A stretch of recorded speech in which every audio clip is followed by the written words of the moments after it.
Hey guys, and welcome to the Animal Training Academy podcast show.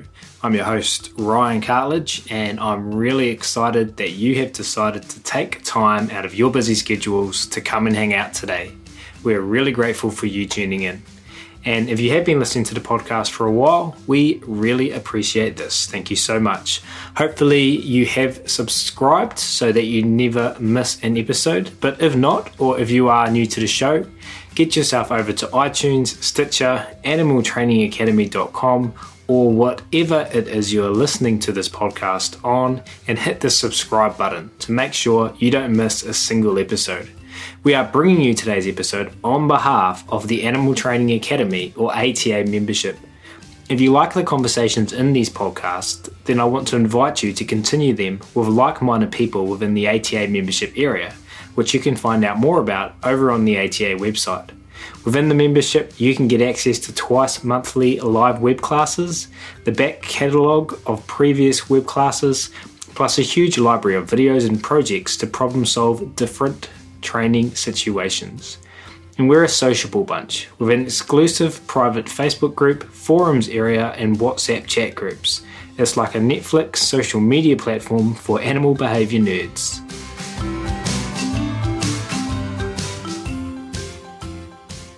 But we will get started on today's episode, where we will be talking to one Denise Fenzi. Denise has competed in a wide range of dog sports, titling dogs in obedience, tracking, IPO, Mondio ring, herding, conformation, and agility. She's best known for her flashy and precise obedience work and perfect scores in both IPO and Mondio ring sport obedience. While a successful competitor, Denise's real passion lies in training dogs and solving the problems that her own dogs and her students' dogs present. She is a recognised expert in developing drive, motivation and focus in competition dogs, and is known internationally as an engaging speaker and an expert in no-force training for sports dogs. She has consistently demonstrated the ability to train and compete with dogs using motivational methods in sports where compulsion is the norm. In addition to training and speaking, Denise is a prolific writer. You can find her at www.denisefenzi.com, where she maintains an active blog on all things related to dog training, and you can also follow her as an active writer on Facebook. Denise and Deb Jones have recently finished a 4-book series, Dog Sports Skills, which has received a widespread acclaim in the dog sports community. In addition, she has written additional books on her own, including Train the Dog in Front of You, Beyond the Backyard, Train Your Dog to Listen Anytime, Anywhere, and for the younger audience, Blogger Dog Brito. Several of these books have won Maxwell Awards for Best Training and Behavior Book from the Dog Writers of America. Denise thoughtfully and persistently works to break down the barriers that prevent people from obtaining a truly interactive and mutually enjoyable sports relationship with their dogs. Fenzi Academy is the culmination of her efforts as a forward step in providing progressive information to any trainer who wishes to learn. So without further ado, it's my very great pleasure to welcome Denise onto the show today. Denise, how are you? I am fine. It is my pleasure to be here. Absolute honor, and I am very much looking forward to geeking out with you over the next hour or so. We're going to dive straight into the first question today, Denise. And for this one, can you just take everyone listening back to where you started, where you first learned about positive reinforcement animal training, and share some stories from some of the first animals you ever trained using it? Sure.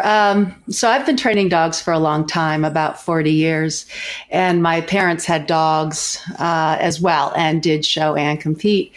And I actually remember talking with my mom about a method, I must have been, 10, where it was a thing where you waited for the dog to do the behavior and then you rewarded the dog. And we agreed that was about the stupidest thing we had ever heard of. And now with hindsight, I understand where that was coming from, and I can see the seeds of shaping in there, but we picked up what we picked up and we left out the rest. So I thought it was all pretty dumb. I was actually quite a rough trainer. I don't think young people should have the power over animals that I had at that time. A choke chain and such with a dog it's not, in my opinion, appropriate to give a child that much power, but I had it. And I was very hard on those various dogs. And I can tell you, we never asked the question, how does the dog feel about this? It was truly, it just didn't come up. Nobody asked, nobody thought about it. It was unimportant. I had Shelties, and we all know how they're just, bound and determined for world domination if you don't keep on top of them at every moment. So we lacked logic. And I would say I kind of held that belief for quite some time. And when I started to change, it was mostly just because I had a dog that I decided, because you formally didn't start teaching dogs till they were 6 months old. I don't know where that came from, but it was just out there. And I had a puppy, and I didn't want to do nothing for 4 or 6 months.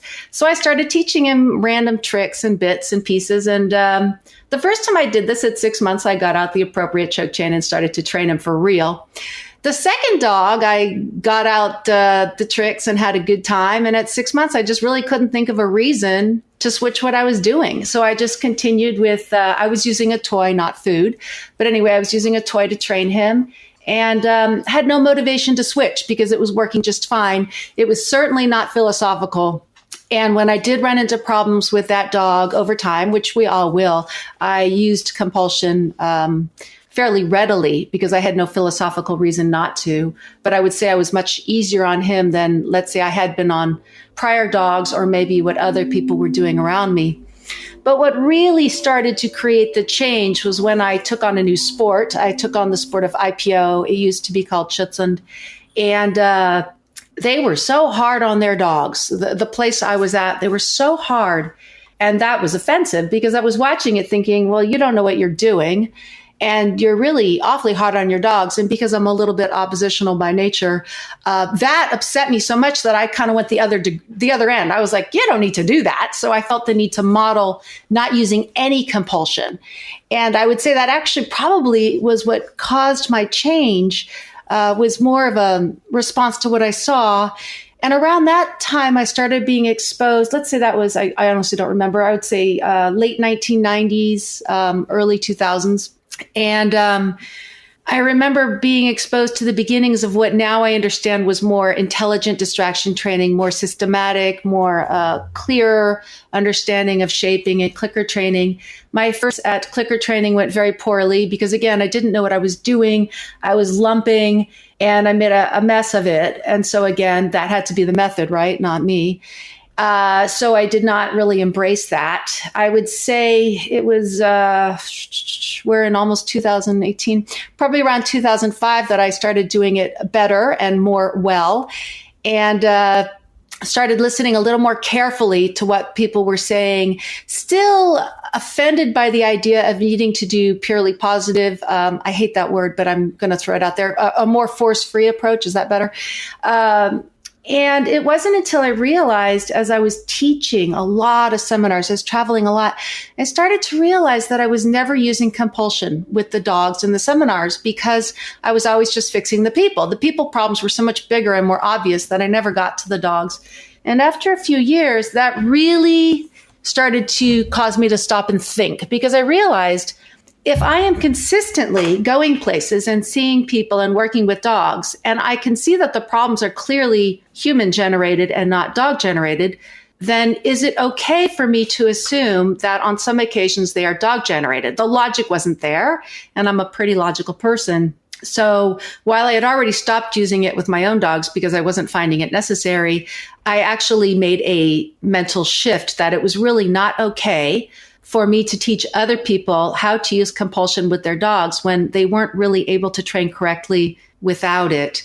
And I have to say that when you take it off the table as an option, force, making things happen, it skyrockets your skills and your problem solving, because if it's no longer an option, boy, do you get creative and clever, because you have to. So what is that? Necessity is the mother of invention. So I think that was kind of my route. And I continue to learn a ton now, in particular, because I'm surrounded by people all the time who I'm very impressed by their skills. And so I have resource questions, and that also continues to refine my understanding of what positive training means to me and how to use it more effectively with other people. And one of the things you said there, and I'm curious because I'm always trying to pull out what important elements have contributed to people along their journeys. One thing you said was you're oppositional by nature. Do you think that is something that has contributed to significantly to where you are today? That question or that desire to ask questions, why can't we do it better? And I want to show people we can do it better. Yeah, there's no question about that. There's a couple of elements. First of all, I don't mind being wrong, and I haven't minded for a long time. What matters to me is understanding and trying my own ways. I just want to do my own thing. But the fact that I'm wrong most of the time doesn't bother me at all. And I actually think that's important because I just screw it up. Like, you told me to do this. I didn't want to do it your way. The next person told me to do it that way. I didn't want to do it their way either. Number 3 tells me I still don't want to do it. I am wrong 3 times in a row. I still don't care. Number 4 tells me I don't do it their way, but this time I'm right. And in my opinion, I actually wrote a blog about this called Spectacular. And to me, the difference between excellent and spectacular, excellent is what is learning to do what the last person did as well as they did it. But spectacular is going a whole new direction. And I'm not interested in excellent. If I'm going to do something, I'd rather fail 9 times and have spectacular for the 10th than have excellence all along. And I actually think that's a bit of a genetic thing with me, is just sort of, I like to poke the edges. What happens if I poke over here? I think that contributes hugely. The difference is when I was young, I was also a really obnoxious human being and difficult to get along with. I've come a long way in my social skills. So that probably makes me a little easier to tolerate than my college professors found me. I'd have loved to have met you back then. So how people understand this a little bit more? I feel that there's value in it because, for example, if we all are using social media now and sharing our training on there, how can we build our confidence in being able to share our mistakes that are going to lead to us improving our training? How can we develop this mindset of not worrying if we're wrong? Oh, that's such a big question. There's a few elements there. First of all, unfortunately, Facebook has opened up aspects of human behavior which are not attractive. So, for example, if I want to show you how smart I am, one of the easiest ways for me to show you that I'm smarter than you is to pick apart your work. That, in my opinion, is a rather low-level form of demonstrating competence. A much more impressive level of competence would be me pointing out all the things you've done well and giving suggestions for how I might approach small levels of improvement where I think you can attain them. To me, that is where we need to be focused. But many people, the way they get their confidence is by putting other people down. And I don't know that they're conscious of that, but there's an awful lot of that on Facebook. So personally, I would not suggest that people put their work out on Facebook for open review. I just wouldn't. I would suggest that people pick and choose where they place their fragile work. So let me say fragile and explain that. Fragile is you actually don't know what to do next, which is different than putting out work that you know has issues, but you're not concerned about it because you also know what you're going to do next and how you're going to fix it. So when you're working with your fragile work, that's also your ego. That's who you are. I would suggest you be very careful about where you ask for input, because some people are going to give input whether they know what they're talking about or not. And maybe without a lot of thought to how you might feel as the learner after they have trampled you 9 times in a row, which they never would have done with an animal. Humans are given sometimes much less consideration. So I would not put out my work if I'm feeling fragile. I know where to go when I need help and feedback. And I go to those places, and that is not Facebook, or at least not Facebook as a whole, I think. So find your tribe and then Find your tribe. Share your vulnerabilities. And ideally, if you're in a tribe, the chief of that tribe should be responsible for helping the people learn to provide feedback in a way which is amenable, and also for helping individuals find ways to ask for feedback that is most likely to give a gentle result. So, for example, if I put out a video and I say, I need help. Please be gentle with me. I have been working on this for a while. I'm very frustrated with myself, and I don't think I can take being rained on. Just saying that, putting that out there will hugely affect the way people come back. When you put something out and you say, feedback, please, or what do you think? What people are going to do just by human nature is narrow in on the problem areas. So we can ask for feedback in a way that softens the response. But also, if I'm in charge of a little tribe, I have my own little tribe.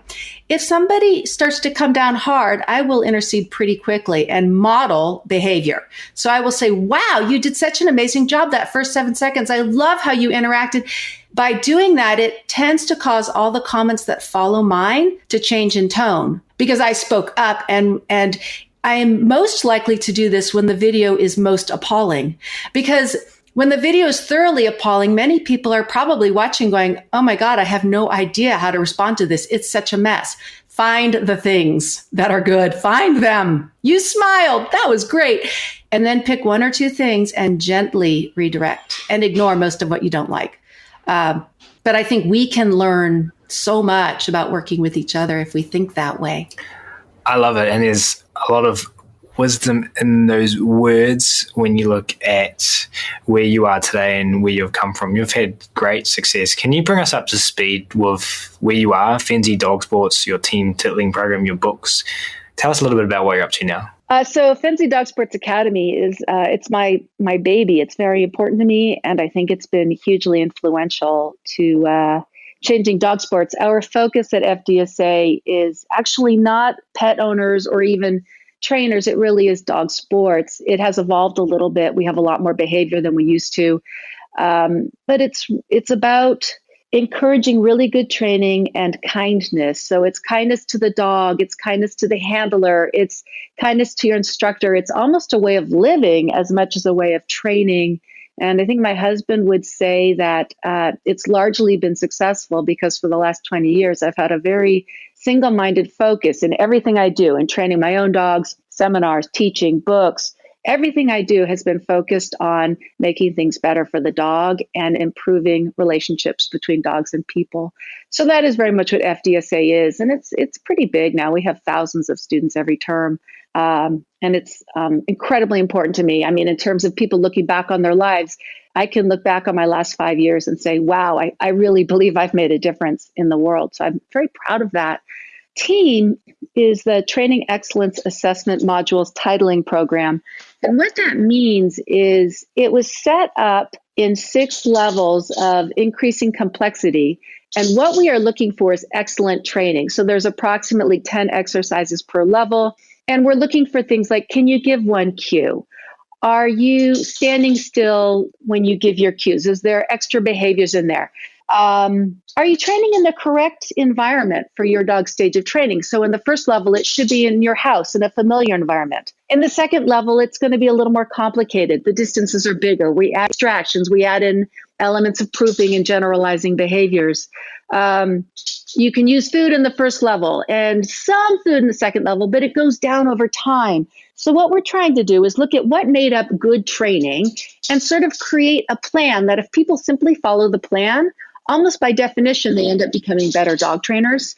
It's not an easy program, but I think if you succeed in it, it's pretty rewarding to having done it. It's also all online. So the emphasis, it's a little easier for people around the world. And the emphasis is on the quality of the trainer, not whether or not the dog can be successful at the dog show, because there's actually a lot of other elements beyond good training that influence which dogs can be successful at a dog show. So that's team.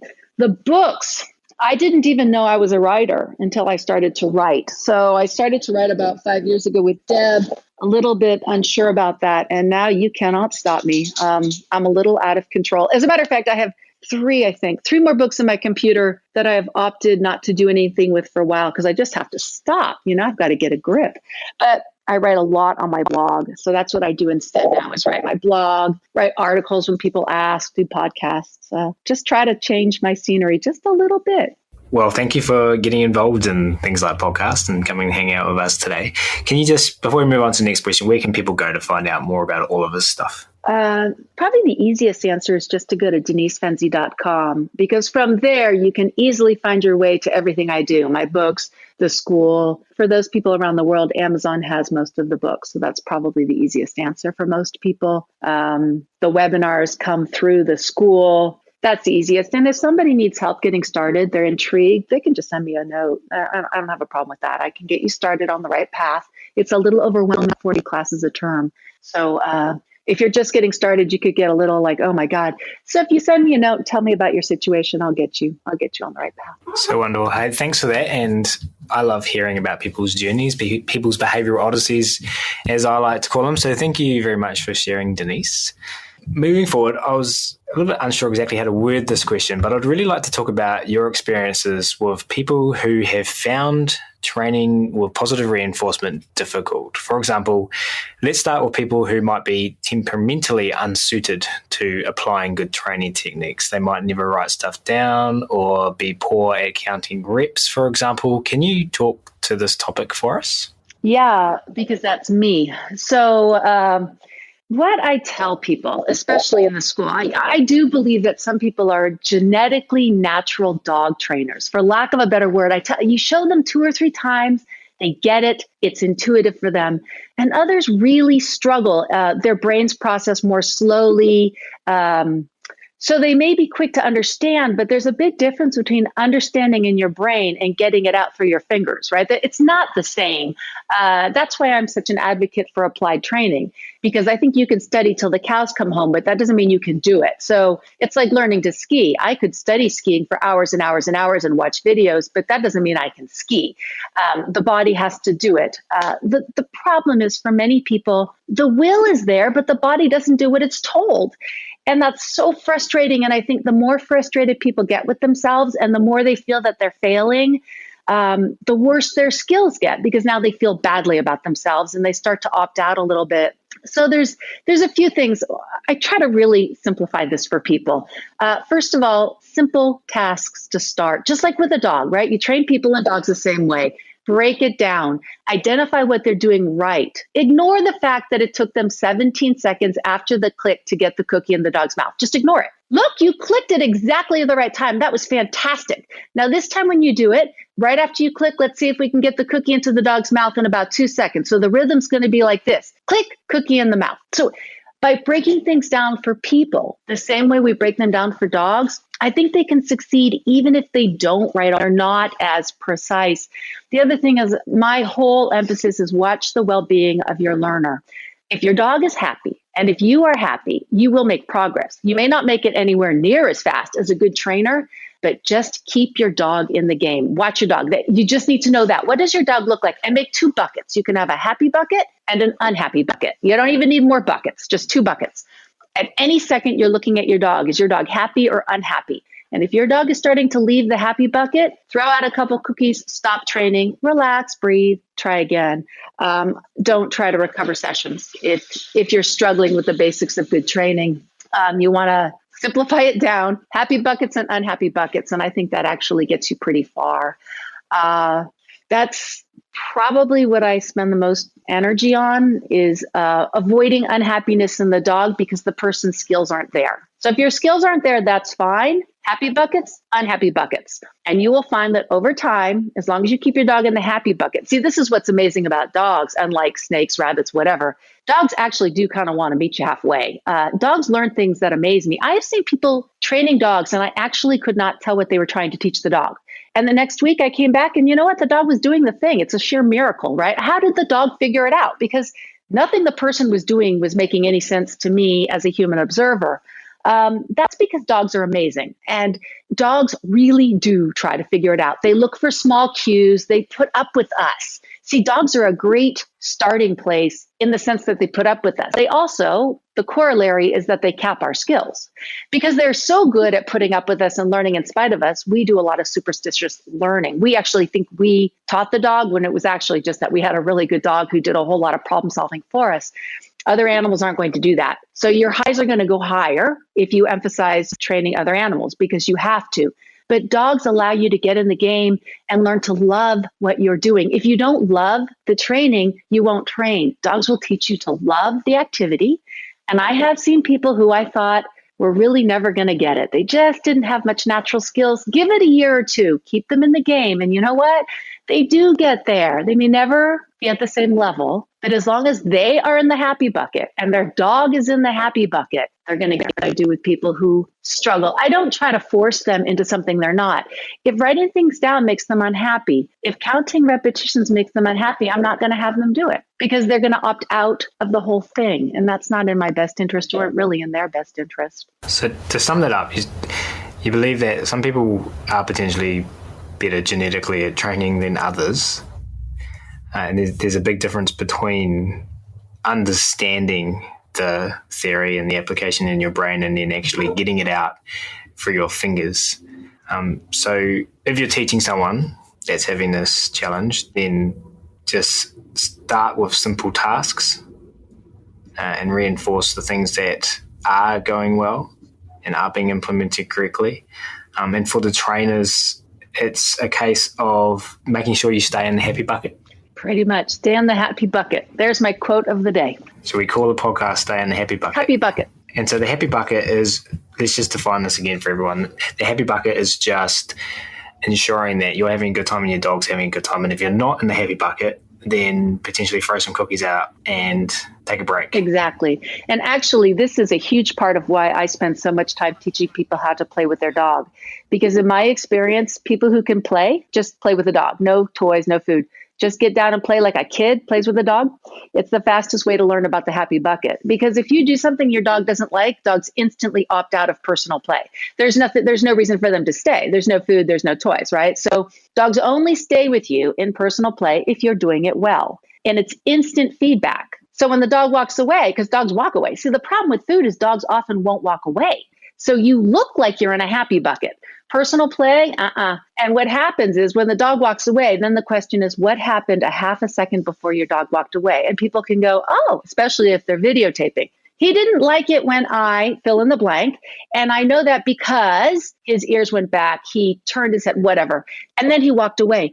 When I teach people how to play with their dogs, I find it's very easy for them to stay in the happy bucket when they're training because they recognize the signs. It forces their ability to read dog behavior more quickly than anything else I know. So play with the dogs, and this way we can get better at understanding their body language. Because you said dogs will stay around for food. And you also said that sometimes we think we're good at training our dogs, but our dogs are just really good at problem solving. Yeah, I think people are very superstitious. And so it just so happens that on the day the dog finally learned the thing we wanted, we were wearing yellow. And the next thing you know, we're pretty well convinced that wearing yellow is the ticket. That's a huge problem because we often do many things all at the same time and we make bad assumptions, especially because dogs really are truly amazing at figuring us out. They just do it. I often think the dogs are better at figuring out what the handler wants than another human being would be at figuring it out, which says a lot. That's why dogs allow us to be poor trainers. That's why historically dogs have learned for hundreds of years, well before we had a clue. I don't think that's so true when you're training a chicken. On the other hand, when you're training a chicken, you lose out on the amazing value of having a relationship with a dog. And there's, in my opinion, nothing quite like having a dog for a friend. There's a reason why dogs live in our homes and chickens don't. I like that for the title of the episode, actually. There's a reason dogs live in our... Might make more sense to Better people. than happy bucket. I like it. There's another thing that play does for us, which is really refinements in behavior and body language. It also teaches us a lot about arousal. Because when you do certain things and it gets your dog up, and you do other things to try to get your dog calm again because you don't want him biting you or pulling your clothes, you are learning, if you want to, if you pay attention, you are learning so much about bringing your dog higher when you need him higher, calming him down when you want to calm him down, and keeping him in the happy bucket, right? There's so much to be said for playing with the dog that has nothing to do in the conventional sense with training, but just for understanding so that you will be a better trainer. So if you're just getting started, you're not quite there yet, maybe you use the word mediocre to describe yourself, your training skills. Maybe it's a kind of frame of mind of stepping back from your goals and reevaluating what you're getting out of your time with your dog, as opposed to I must train this and I have to do it by now. Because frustrated trainers are never good trainers.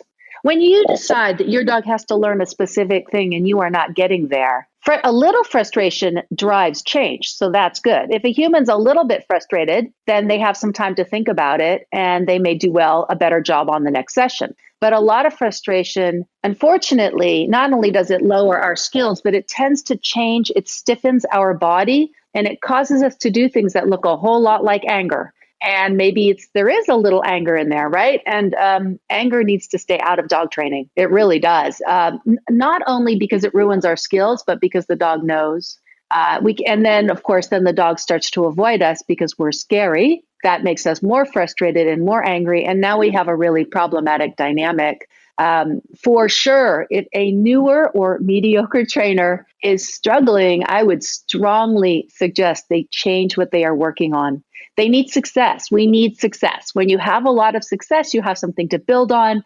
Now you can take on some challenges, but don't start with things that are making you miserable. And this is something we've talked about in the past before, about slowing down your training and watch what's happening in the present moment as opposed to what's not happening, i.e., you're not at the goal that you thought you would be at. Can you potentially, we'll move on to the next question, but just before we do, one more thing. What is one little tidbit takeaway you can potentially offer people that they could use to, I'm going to say, and maybe you've got a better way of saying it, let go and be more present?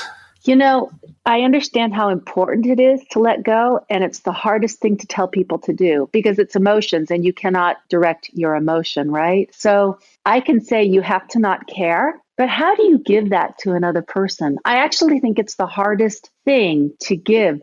The only thing I would say is if you can fall in love with your dog or fall in love with your learner, that alone helps a ton. So if I'm frustrated with one of my dogs and I do something with that dog that I love to watch, like walking my old dog makes me happy. It makes me smile. It makes me appreciate her independent of me. It's now, look how amazing my dog is. Look at her just for herself. That puts me in a much better frame of mind to keep the importance of the things I am trying to teach her in proportion, because I'm just doing silly pet tricks, right? All these things I do are just tricks. I don't have any dog who's attacking people. I don't have any serious issues, right? So everything is trivial. And when I watch how amazing my dog is just as an individual, that softens me. I know that it helps me a lot to let go of my goals and just to say, wow, you're just amazing because you are you. So that works for me. I don't know if that would work for the next person, but it's a start. Thank you very much for sharing that, Denise. That was a lot of fun to talk about. For our next question, I wanted to talk about something we haven't actually really gone into depth about on this podcast show before, and that is socialization. Can you share your view on the importance of good socialization for us, please, Denise, and how you might define this term? Yeah, I actually think in terms of socializing the way people thought about it, let's say 20 years ago. So I think maybe we've regressed a little, and here's why. People are taking too much ownership of socialization. In my mind, socialization is a natural process. It does not require a human being's intervention to be effective. So I do not like the emphasis on adding food in order to create a classically conditioned response to whatever it is you want the dog to like. So for example, you want your dog to like people wearing hats. Therefore, you take it to places with people wearing hats and you have the hat people feed your dog.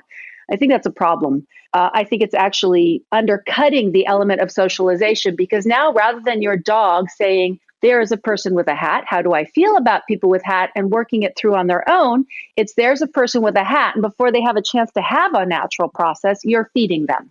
And now the dog is thinking about the food and not the person with the hat.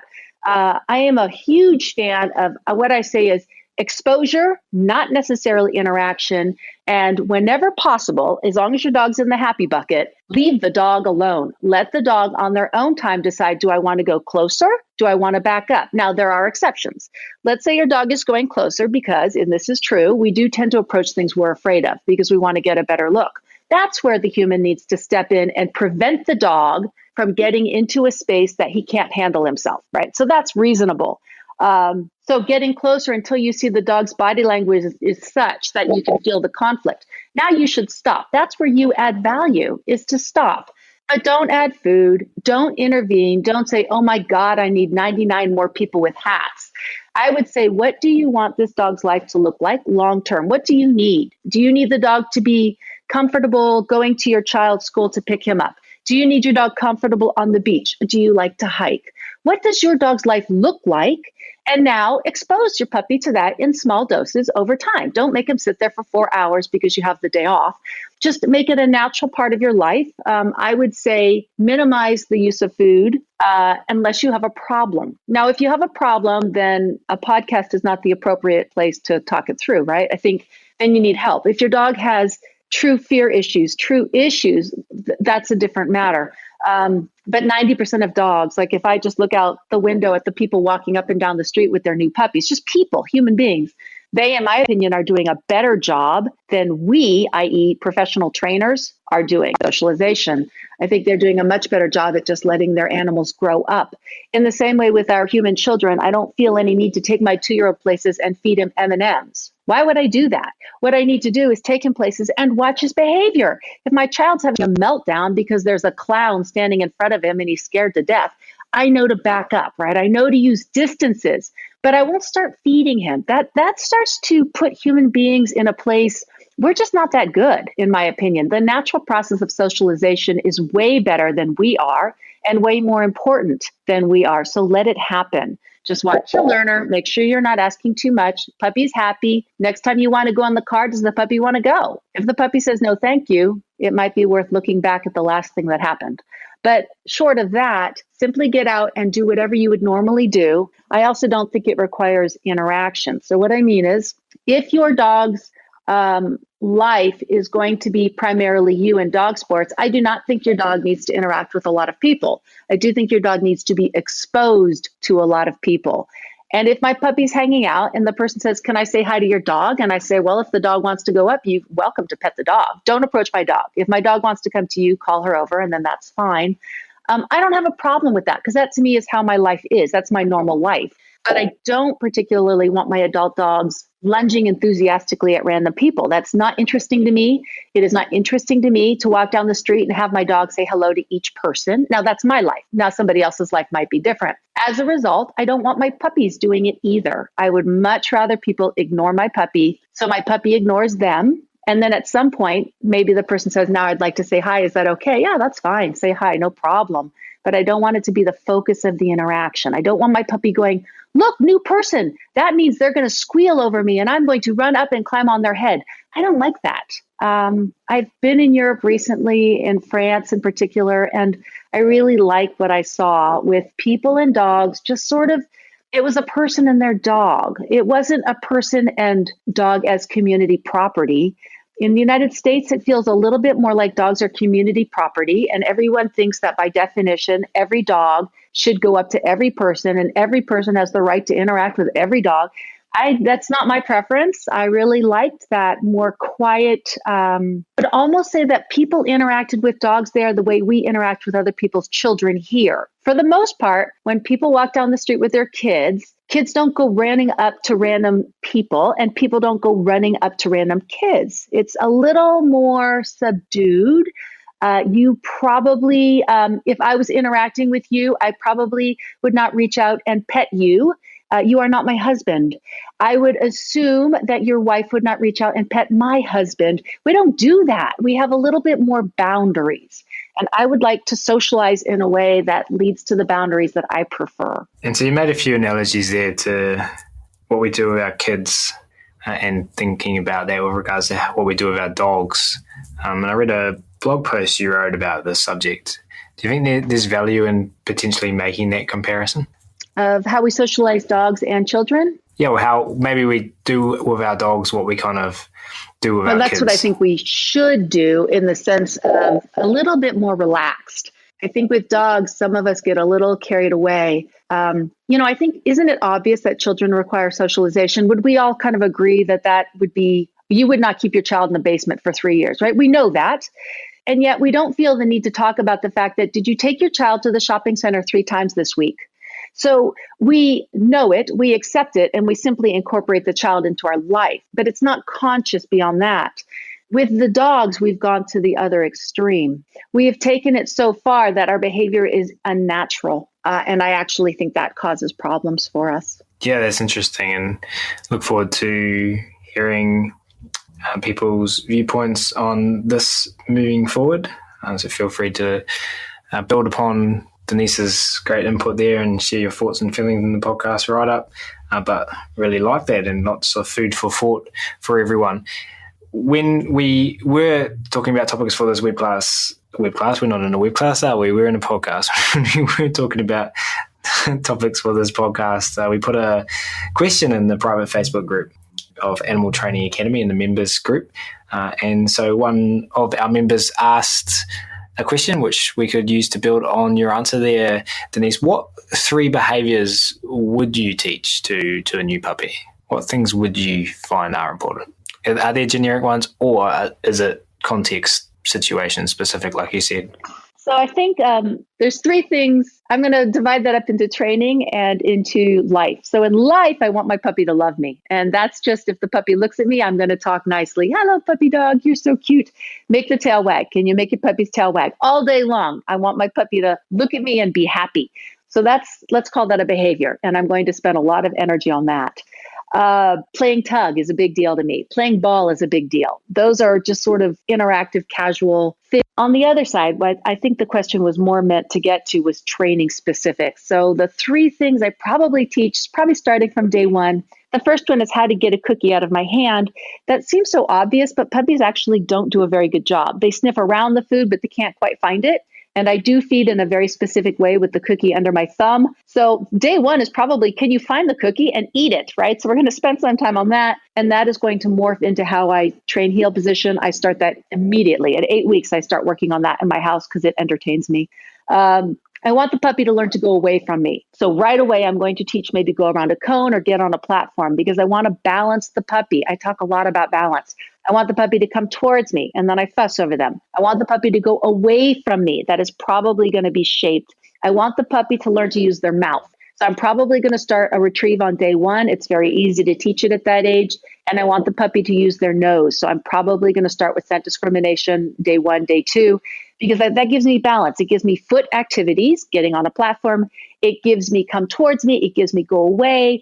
So what I'm trying to do is keep the range of things that occurs to the dog when I want to shape them long-term viable. So for example, if you do no activities with sniffing for the first year, and then you try scent discrimination, it may well be out of the dog's repertoire, and you're going to have to work so much harder to make it salient to the dog.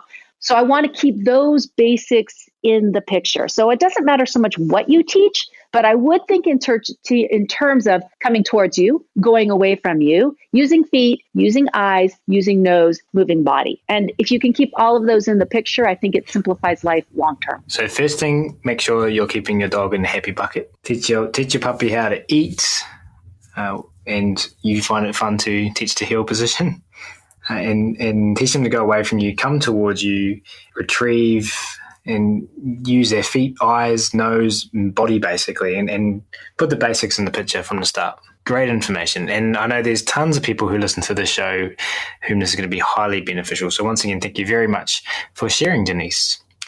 Moving forward, I was wondering if we could please discuss one of my favorite topics, and this is choice. Can you tell us what this word means to you and choice's relationship to frustration? This is a huge topic for me. And like you, it is one I have grown into quite a bit in the past few years, is a recognition of really defining choice. What is choice?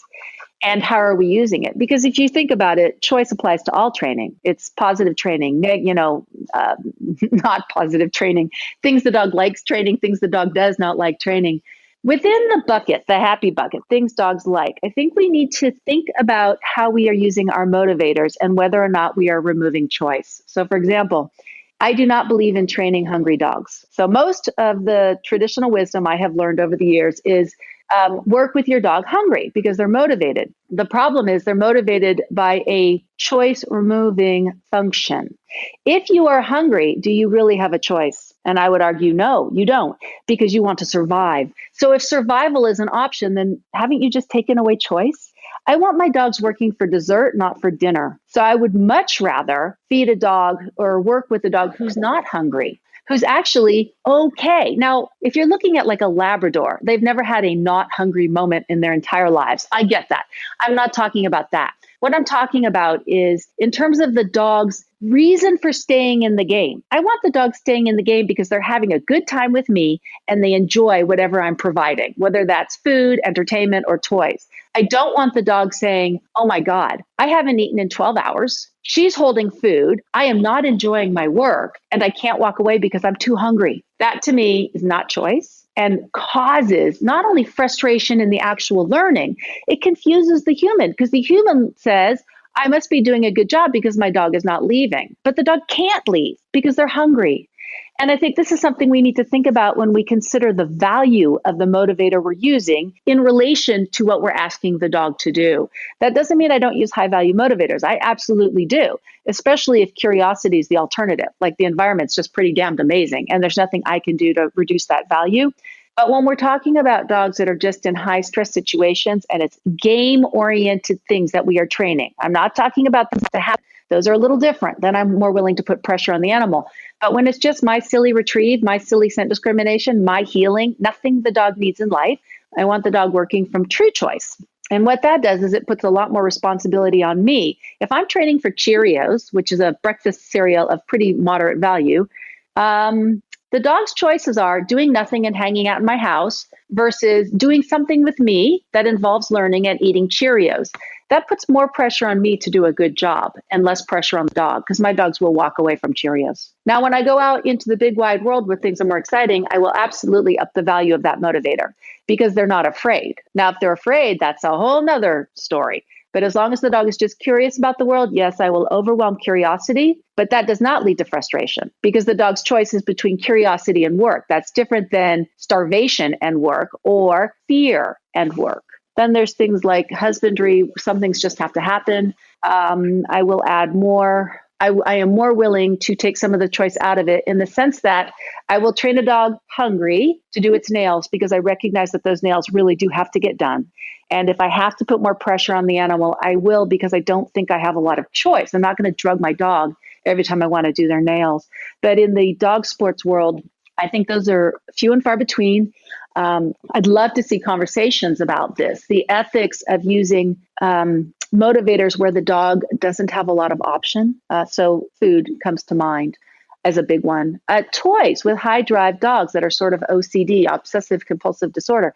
If you show a Malinois, a ball, or a tug, you can absolutely remove choice. They are so genetically driven to play that they really cannot opt out. And what that causes, as I watch it over months and years, is a very edgy, frustrated, frantic style of work because the dog has learned over time to work when they probably should be opting out, but they will not or cannot. So I think there's just tons of, you can do hours and hours of podcasts just on this topic. I find it so interesting. Balancing all of our interests, especially in the world of sport. In one other area, it's probably worth talking about this is in reactivity. In the United States, and I assume across the world in general, there is a lot of emphasis on conditioning with food, activity, and fear. The problem is I don't think we're seeing anywhere near the success rate we should see when the food is gone. So I think what's happening is dogs are not opting in by choice. The food is causing them to be in situations they don't want to be in, but the food pulls them in. And so they're not getting better. If anything, they're sensitizing rather than desensitizing. I am well aware that this is a function of poorly done conditioning. I get that. But it is so widespread that I think we need to take a hard look at whether or not we should stop using food as a default in our working with dogs that are reactive. Because if it's poorly used that often, that the food is being used to cause dogs to go into spaces where they end up over threshold, then we need to reconsider it as a technique, or at least reconsider it as a technique that we give to pet people who are extremely unlikely to use it well, especially when we can use distances as an alternative. We can just get further away and we can use play as an alternative. You might want to have Amy Cook on your show because she talks about using play, personal play, and distances to help with reactivity as opposed to food, which is just some interesting stuff to think about and talk about. And I think huge areas for intelligent discussion and debate. And, really a lot of learning could be done in that area. All right, well, keep your ears peeled for Amy Cook in the future. Amy, I'm just acknowledging that you haven't given consent to that, but I'll do my best. So the frustration, just to clarify for everyone, the frustration is that we're talking about in this specific conversation is because we're placing animals in situations where they can't opt out because, for example, they're hungry and they need to stay to survive. So that choice is removed. Yes. And a way of thinking about it, and you've given me too many options here for names of this podcast, Denise, is to have our dogs working for dessert rather than dinner. Yes, we have another one. So let's see. We have happy bucket, unhappy bucket. We have, dogs live in the house and chickens don't. That's why dogs live in their house and chickens don't. Yeah. Yes, and dogs working for dinner So versus dessert. Labradors are just working for dessert all the time. My heart goes out to labs. Can you imagine starving all the time? So what can lab owners do then to facilitate more choice with food? There's no such thing. You could feed them stones.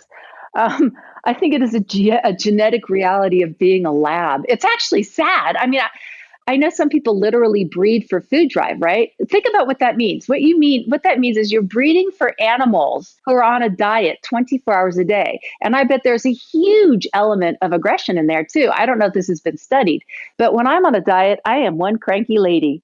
So I would assume that our dogs who are perpetually starving are probably cranky. I would assume that their frustration tolerance goes down and their tendency towards aggression goes up. I'm sure people have looked at this. I'm not aware of it.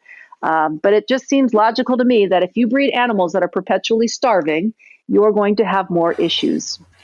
When we were talking about this question before the podcast, we talked about how we might reflect on our relation to training dogs. Well, we talk about this question in relation to training dogs, I should say. But we also mentioned that we might draw some parallels with human children. Yeah. What are some potential examples? So again, Amy Cook has suggested that when you think in terms of a child, think in terms of a 2-year-old, not a 5-year-old, not a 15-year-old, right? A 2-year-old in terms of development, emotional development, what you can expect, what is reasonable. So that is mentally where I tend to put my head. I think if a 2-year-old were doing this, what would I do? So if I found a 2-year-old on the kitchen table by sugar in the sugar bowl, how would I approach them when I was going to remove them from the table? Would I start screaming and yelling? Would I threaten them? Would I spank them? How would I handle that situation? I'm a fairly, laid back parent, liberal parent. I raise my children much like my dogs. I'm very patient. So for example, when my kids were little and all the other babies would sit in the cart, when you go through the shopping center, I have never my children never did sit in shopping carts and obediently. I'm so impressed by these babies that just sit there. My kids don't want to sit in the cart. They want to get out and do things. And so I look at my little 2-year-old running up and down the aisles, removing all the cans from the shelf. Now, your first thought could be, you let your child do this? Well, yes, but I put them all back. So what difference does it make, right? So I let my kids have a lot of freedom when they're little, interacting with the world, getting into stuff. I have a couple of rules. You cannot make life hard for other people. That's not okay. So you can't do it at the expense of other people. But like I said, I can take care of putting the cans back on the shelf, no problem. But otherwise, I try to give them as much freedom and choice and experience as I possibly can, as long as they're safe and not causing harm to others. And I find that my kids at the ages now of 13 and 17 are really quite respectful and really very nice with other people and very nice with other adults and mostly respectful. Not always. We're still working on it. It's a work in process. But so I try to raise my kids and my dogs sort of similarly. I give my puppies a lot of freedom as long as they're not causing troubles for others. And I clean up where they make troubles and structure them. And I try to handle things that they do wrong about the same as I would with a 2-year-old. And that helps me. And I think sometimes it helps other parents as well. So we do try to give our children choice in life. Do you want bologna or do you want salami or what do you want? We try and we limit their choices so they don't become overwhelmed. We think in terms of when they're being hyper and hysterical, is this because they're bored or is this because they're tired, right? So the same behavior, but coming from two very different reasons. One requires a nap and the other requires letting the poor thing do something. I actually find it very helpful to look at my dogs and think in terms of children. I know that really bothers some people because historically that's a very unscientific approach. But I'll tell you, it sure does solve a lot of problems. When I say, if this was a 2-year-old, what would occur to me? And I think, well, it's 8 o'clock at night. They've been out all day. Probably time to go to bed. I find it helpful. I just have to be a little careful with other people when I say it because they think it's so unscientific. But you know what? If it works, what can I say? Hey, thank you so much for all of this, Denise. Sadly, we're going to start heading towards the end, but that's okay because we're going into one of my favorite parts of the podcast show. And based on previous conversations we've had today, I think you're going to really enjoy this part as well. It's called Story Time. Denise, can you please share with everyone listening 2 or 3 of your favorite stories from your experience training and working with animals so far and some of the important lessons that these have taught you along the way? So there's one that I always tell because it keeps me in check, and it's about training dogs that are not cooperating and health, physical well-being. The most recent example, I could give you 20 examples over time, but I'll give you the one that happened most recently. It was about six months ago. A student's dog died of cancer, and the dog was 4 years old. Now, she didn't know the dog had cancer. Nobody knew until maybe 2 weeks beforehand. However, as a student of mine, and many of my fellow instructors also had her as a student, we struggled to work with this team. This dog had very odd behavior over time, up and down and unpredictable. One day it would work, the next day it wouldn't. And it was very frustrating for all of us. And then the dog died. And sort of once again, it hit me over the head with the fact that we are not in the body of another being. We can never know what another being is feeling. We cannot know it physically. We cannot know mentally. We can't ever know for sure. We can only guess. And I don't think I would ever revert to the sorts of training I've done in the past. I think I'm simply a new person. But one of my most best arguments when I'm talking to somebody who's comfortable with using compulsion with a dog who, quote, knows it, is you can never know it. If that dog had been with a different trainer and a different circumstance, she could have been very, very hard on the dog and justified her behavior by saying the dog knows it. I know the dog knows it because he did it yesterday. And I think when we have experiences like that, and like I said, I could give you many examples of health-related experiences, it really slows us down before we cause harm because you don't know. You can never know, and you get to live with yourself afterwards. So while I am not one for guilt, I think what happened yesterday is no longer relevant. What I will say is I don't want to do things today and then in a week look back and say, if I had only known. I want to avoid that as much as possible. And when I'm kind, I have the best chance of avoiding those negative things in life. So that would be a story that I think has been very impactful on me, and I go back to it frequently. The second one is when I'm stuck. When I'm training my dog, I remember I was working with my dog Burrito on something. I'd been working for a long time on this behavior. I had not been progressing for a very long time, months. And really, you should progress. If months are going by and you're not making progress, you need to stop. And so what I did one day, I videotaped, and instead of watching it as me training my dog, I watched it as an instructor watching somebody else. So I became the student and I became the instructor to myself with my dog, and I solved the problem in 1 minute flat. I looked at it. It was obvious. It was plain as day what I was doing wrong. But I needed to step out of the picture to be able to see the problem, and then was able to fix it pretty quickly.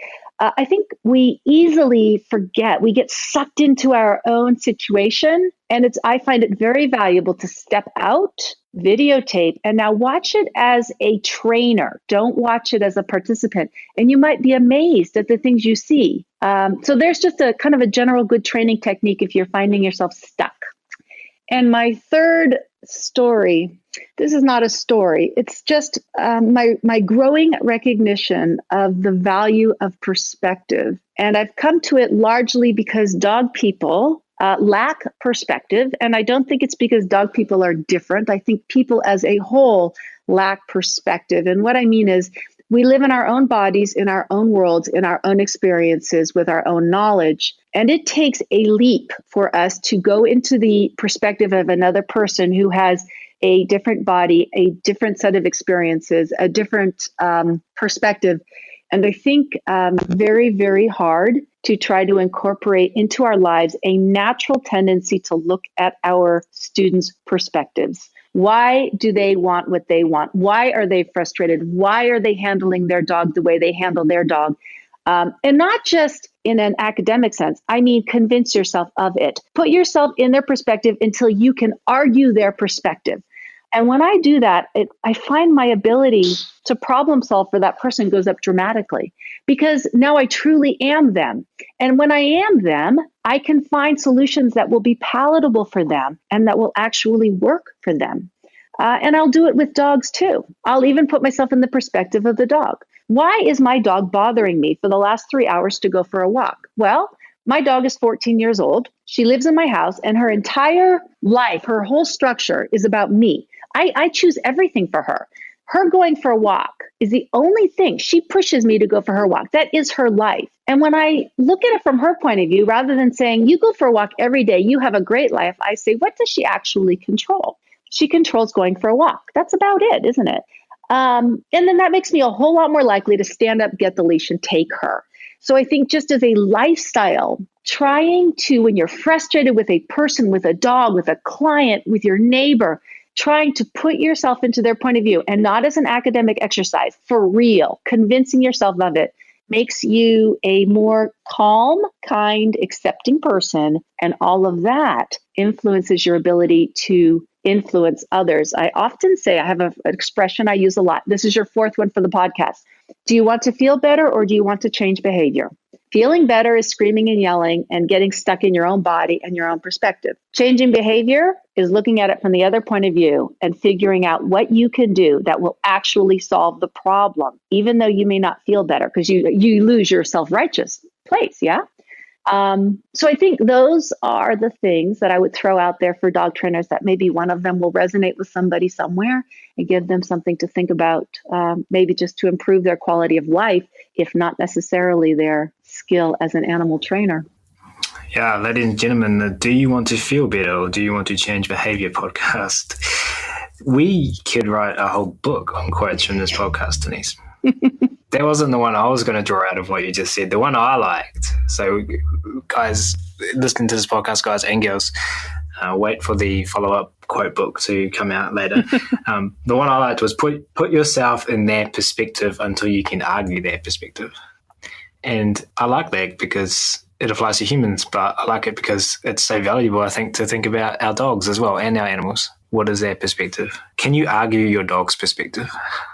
Is that a good way to think, do you think, or is that going to dangerous territory? That is exactly, I mean, personally, I'm sure your listeners have comments on this, but I find that if you can argue your animal's perspective, you will, I mean, if you look at an animal in a zoo living in a cement box, you can academically say that sucks, or you can put yourself in the body of the animal, sit in that cement pit, look at the people staring at you, look around you at what you can do with yourself and start pulling the hair out of your body because you have nothing to do. And in terms of feeling, looking at the pit and saying how sad for the animal is nothing like putting yourself in the perspective of the animal, pulling the hair out of your body because you're so bored and so frustrated. And your willingness to step up and make things better is going to be much greater if you get out of the academic perspective and into the true feeling of the matter. Lots and lots to think about, lots and lots of questions I could ask, but I'm not going to because I'm aware of the time as well. Yeah, someday we have to get on with our lives. So we will potentially make the quote book shorter than it could be and move to the last question. Denise, for this last one, could you just please now, we've gone to the start of your journey, we're going to go not just to the end of your journey or to the current position of your journey, but into the future. Can you tell us what you would like to see happen over the next 5 to 10 years in the animal training world? This is actually a very hard one. I think science is going to show us that dogs are much more similar to humans than we have known. And that is absolutely what is happening now in terms of the studies they're doing with, MRIs and some of these things. We're recognizing how humans are to dogs. I would like that to become a driving force in our decision-making, in the sense of being willing to take the perspective of an animal and recognizing that it's not just something that an automaton. It's a living, breathing thing. I would like that information to go out into the world as a whole in a much greater sense, because I think it will dramatically improve the living conditions of animals. It is a sentient being. It feels pain. It hurts. It has mental pain. That is probably the number one thing I would like to see, because I think from that will flow better interactions, better training, better human to animal behavior in general. Great answer. And I'm sure the listeners of this podcast are resonating with this. And I like your view of how we may be discovering, and we are discovering, and we're going to continue to discover how similar dogs are to us. So it's an exciting time. I think so. Moving forward. It's an amazing time.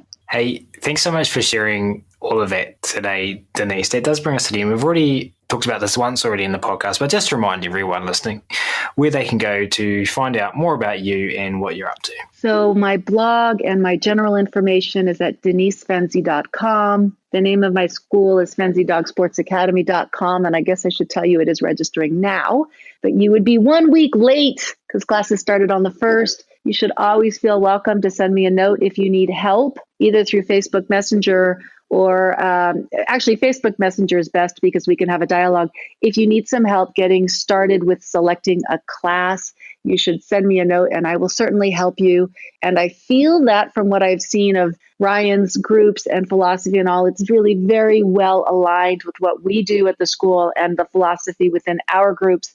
So if you feel comfortable and welcome in his groups, I think you would feel comfortable and welcome in my groups as well. And we have a lot of tribal members that are part of both tribes. By the time this episode gets released, you will be a month late, I think. Well, then you can target June. June 1st. June 1st is the next intake, is it? Yes. Perfect. So target June. And we're going to link to all of the stuff in the show notes for today's episode. But before we officially, don't have my officially, not officially. I've kind of tried to warp some kind of weird internet blanket over the word officially then. Before we officially wrap up, maybe I can start something. Denise, from myself and on behalf of everyone listening, we really appreciate you taking time to come on the show today and to send messages back and forth to me to get this show all set up for today. It's really appreciated. Thank you very, very much. Oh, thank you for having me. This was fun. Fantastic. And we do, of course, really appreciate all of you tuning in today as well. If you have enjoyed the episode and you were interested in carrying on the conversation about working with our animals in the most positive, funnest, choice-rich ways, then as mentioned at the start of this episode, the Animal Training Academy community is waiting for you. Head on over to www.animaltrainingacademy.com and click on the membership button in the main menu to learn more about what members are describing as a Netflix social media platform for behavior geeks. There's something there for absolutely everyone, and we're looking forward to having you join the tribe. That's it for this episode, though. We will wrap it up there. Thanks again so much for listening. This is the official end of the podcast. You'll hear from us again soon.